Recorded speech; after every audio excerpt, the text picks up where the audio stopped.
How's it going, folks? Over at a mate's place today, Terry, and he's going to give us a bit of a look at how his little sand filter works. For you folks who aren't familiar, sand filter is basically an all-in-one filter with different gradients of particles from sand all the way down to large rocks in the base. He's going to give us a little bit of a run through on how he cleans it out. Thank you very much for inviting us along, Terry. As you can see behind me, he also likes to grow a few weird things in his aquaponics like myself. So he's got some dragon fruit, and one actually flowered last night, and I might give you a quick walk through that while he's setting up the filter and just give you a bit of a gander at what he's got on the grow. We might as well start off with the dragon fruit. Terry said he started this off about a year ago. There's 5 cuttings, 2 of the red flesh, 3 of the white flesh. So that one came off last night, and you reckon this one will bloom tonight? I reckon this one will bloom tomorrow night. It's about 2 days behind the other one. And beside it, he's just got another little bed, DIY bed filled with rock, and a couple of early Brussels sprouts in there.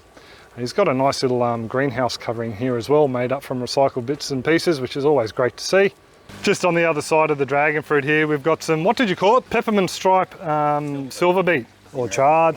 And down in here, we've got a little yellow shoulder ladybug. So that's always good to see them wandering around bits and pieces. These beds here, you know, you don't need to go clay. This river rock works fine for you. Oh yeah, works really well.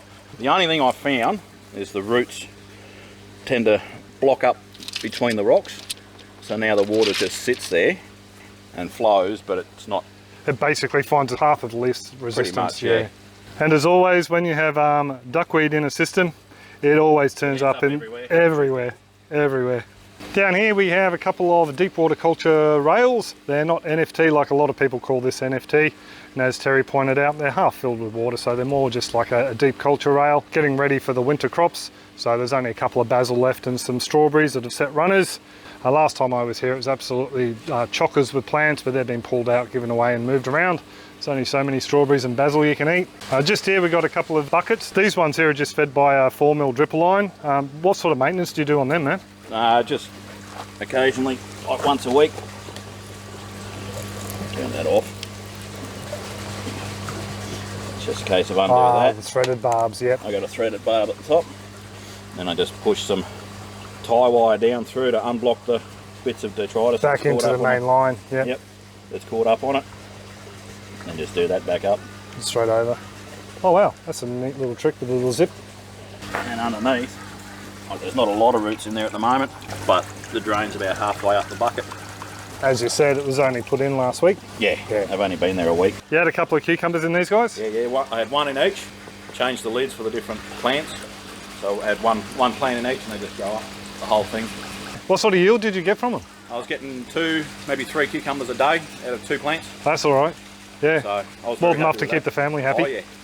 Got a crisper drawer in the fridge, and it was full. What have you got growing on here? So this is black rice. I've already harvested a lot of grain heads off this area. Come around this side, you can actually see these ones are ready for harvest. I can cut them off at the stem. These ones are still coming on, still maturing. And you were saying now's pretty much when they start to die back? Now's pretty much towards the end of the season, yeah. Like, I mean, if you look at the plants on the other side of the bed, you can see they're all starting to die back. That's normally when they cut them all off at the ground and throw them away. And as you were showing me before on the other side, there's a load of fresh shoots coming up out of the bases of these. Yes. And every one of these little pots just had one seed put in it. Correct, one seedling. So pretty much all clumps, like a lemongrass almost. Yep. So that's one of the grains there. And obviously all in a floating raft bed? Yes, all in a floating raft. Oh my God, Father. Wow. That is one mess of roots, folks. Well, there you go. And of course it will be trapping a fair bit of solids and creating its own. Oh yeah. Wow, and there's the duckweed. So that's the amount of water you're feeding the bed with. Normally they say once an hour, just to turn around. But I don't find it needs it. That's for a floating raft bed. Yep. Like myself, Terry likes to grow a few spices. So we've got the turmeric here, and we've got the ginger next to it. Both of them are doing rather well. Only 3 rhizomes for this bunch of turmeric. And was it 1 for the ginger? Yeah, 1 for the ginger. One for the ginger. So I reckon you're going to get close to 1 kilo out of that if it's developed well underneath. Yep. And there's another one up the end here that is really interesting me and is not for sale, folks, so don't ask. This is the what ginger? Thai black ginger. Thai black ginger. So I've tried to buy this in the past and it was sold out, so I'm going to try and persuade Terry to give me some later on. We'll wait and see. But Yeah, it looks like it's, oh, nice flowers. I didn't see them before. Yeah, there's a lot of flowers on it. A lot of caterpillars have actually helped themselves to the plants and the flowers. And oh, it's just been that sort of a year for it, hasn't it? Yeah, it has. Yeah. So that's something that really interests me, and hopefully Terry might share some pictures later on down the track once he harvests it. So what's going on with your mint, mate? That's a self-exclusion bucket. Good idea. Every 4 to 5 months or so, take a cutting off it, root it in the raft bed, and then harvest everything else. Clean out the balls, all back in the bucket, and then the new growth back in it. Away we go again. So if you folks just new to aquaponics, don't plant mint in your media bed. It'll just take over. You think you've removed it, a little bit of root left, and it just keeps coming back and back. So great idea, and I love how you've got it just running straight up into the duckweed. There we go, nice and easy little exclusion. You know, I'll scoop out the duckweed and I feed the fish with it 2 or 3 times a week. And Terry's just opened up the sump for us. And that's what it looks like, a load of extra biofiltration in there, because you can never have too much. And we have the water running back from the grow beds that I showed you before. And water running from the systems over in that corner there, and this one here. That one's turned off because we're about to clean the filter, of course. Terry, do you want to run through the actual mechanics of the system and how it works and what you've got feeding the plants? Okay, so I've divided the fish up into 3 tanks. I've got the goldfish up in a little pond up there. I used them just to cycle the system 2 years ago. And then in this side I've got half a dozen large jade perch. And in this one about 50 or 55 or 60 12-month-old jade perch.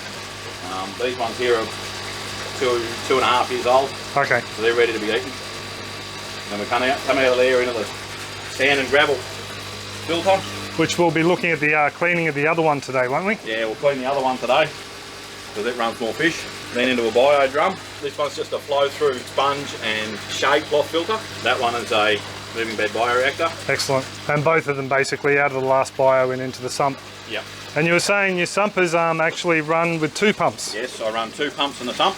One goes to the grow beds, which is pretty much everything over there, and then the other one runs up to the fish tanks. During winter, I run the fish tank pump all the time, 24/7.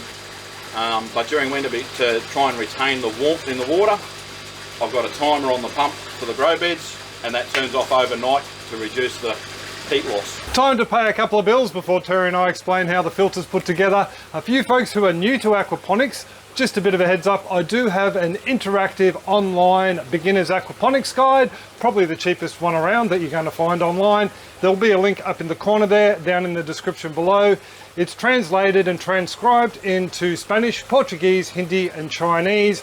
Not only that, there is a functionality there where you can send me messages and I'll get back to you faster than I can to any YouTube comments or questions below the videos here. But you can still do that as well if you want. I'm continually adding new content like the downloads to the guide itself, so it's great value at only $19.95 US. That's enough of that though. Let's get back to the build and check out how this little filter went together.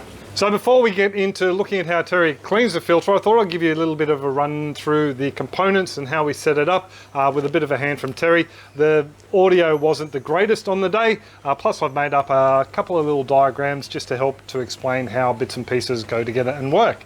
So to begin with, we have a 200 litre or 50 gallon drum, and in this drum down the base, Terry's pops some supports made out of PVC pipe to suspend an air manifold that delivers the air to the bottom of the barrel and has a series of holes drilled in the base of the pipe that delivers the air come clean out time. Now along with that air manifold, we also have a 90-degree elbow, a 50mm elbow that is connected to a 50mm pipe that runs from the base of the drum all through the different layers to the top, and that accepts the water from the fish tank, but a little bit more of that in a little while. Now on top of that little manifold we have a crate. Terry used the base of milk crates, just basically something to hold the rocks to stop them from falling all the way down into that little void down the bottom where the water is eventually delivered.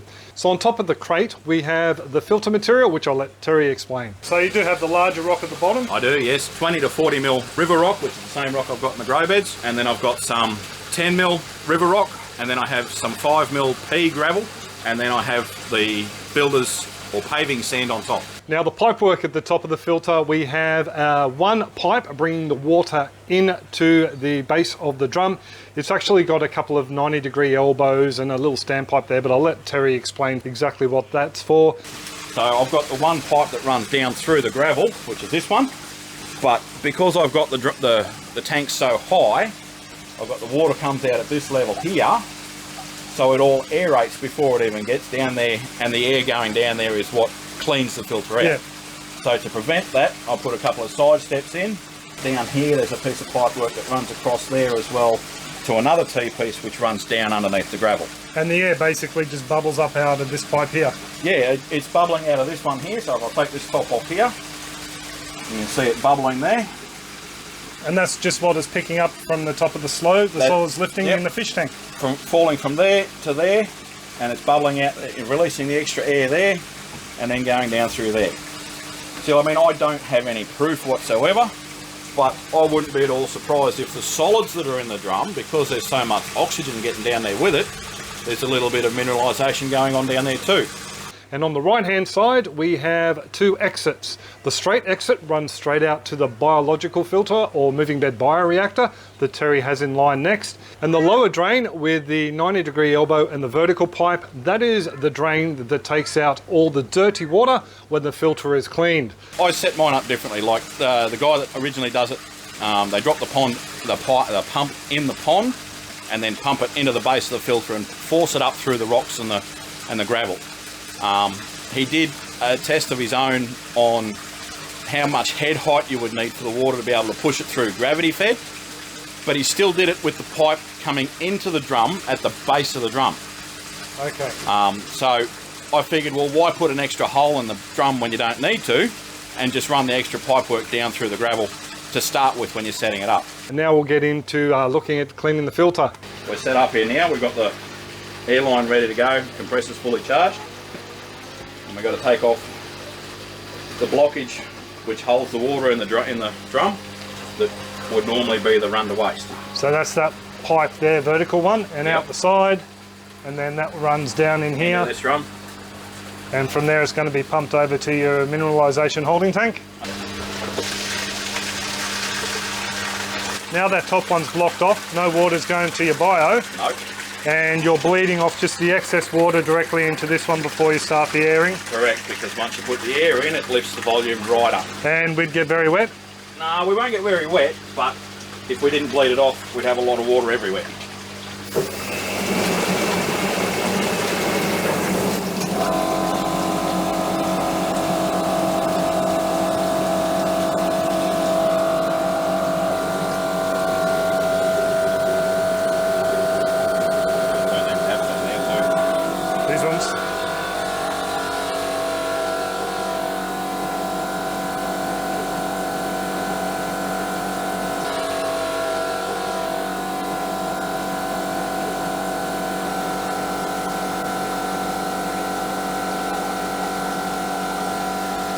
So that's pretty much all suspended all the solids to move out? Yep. Cleaned it all out from underneath the rocks and the gravel and the sand. Brings it all to the surface so it can all get flushed out. And now just water from the systems running through? Yep. And once that one's clear, that's when you pretty much will turn it off? Yeah, well once it cleans up quite considerably, I block up the exit back into the drain and just continue it running back through the system like normal. And at the moment you got the pump on moving this over to the other tank? Yep. Pumping over to that tank over there. Better look at the colour. Some reasonably dirty water. So how often do you do this, Terry? No, this is the first time I've done it in 6 months. Okay, so basically from when I was here last time? Pretty much, yeah. I mean, it's because of the style filter it is, it doesn't need cleaning out very often. Like you've got the radial flow settlers, so it's a weekly job. That's a weekly thing. This thing, 6 months. Okay. And that's only because I've got 60 fish running on it, and it just stirs up the solids a little bit. I mean, it could go longer than 6 months. People run these things on their koi ponds with a pump-driven filter, and they leave them 12 months, and they get layers like that on top of the filter. Okay. Of the solids.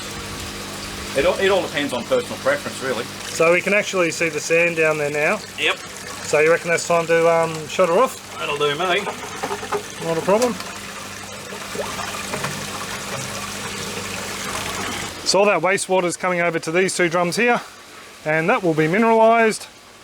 Like this little setup here, a couple of air stones down there, same as mine, just aerating it, getting the bacteria in there to break down those organic nutrients into plant available nutrients, and then that will just be pumped out into these grow beds. So this style of filter, it's not just the solids, is it? It's bio as well? It will do bio, yes, because it's got 4 different sizes of sand and gravel in the filter. Okay. So there's 100 litres of biofiltration in the solids filter right before you even start. For the whole time you've been running this, you haven't seen any mixture of the layers, like the sand No. hasn't disappeared, it's all staying where it should? No, I haven't seen any mixtures whatsoever. I've seen online people pull their filters apart after running them for 10 years and they're still in the same position. Yeah, and I will be placing a link that Terry shared with me ages ago in the description. So thank you very much, Terry. No worries, mate. Really appreciate it. All good? Yeah, these filters do work fantastically well. Really well. I'm very happy with them. Yeah, if I wasn't going to do a sand bed in the next build and we had more space, I'd definitely have a crack at one of these. Yep. Because I mean, the radial flow filter cleaning out up to 2 times a week through summer, it's just, yeah, it gets to be a bit of a job. Tedious. Yeah, but this, what did you say, 6 months? 6 months. 6 months, and you're laughing, no elevated nitrite levels, no elevated ammonia levels, works fine. Yep. And the plants look to be doing okay to me. Yep. So there we go. Well, I'll leave it there. Thanks for coming along and having a bit of a look at Terry's farm, and sorry for thumbing your face, mate. And yeah, hope to catch you next clip. Cheers, folks, and happy growing. It's not a mouse turd. No. No, definitely rice grain. Definitely a rice grain. Very similar though, hey? Yes. Similar in size and shape. Yep. A lot different in taste.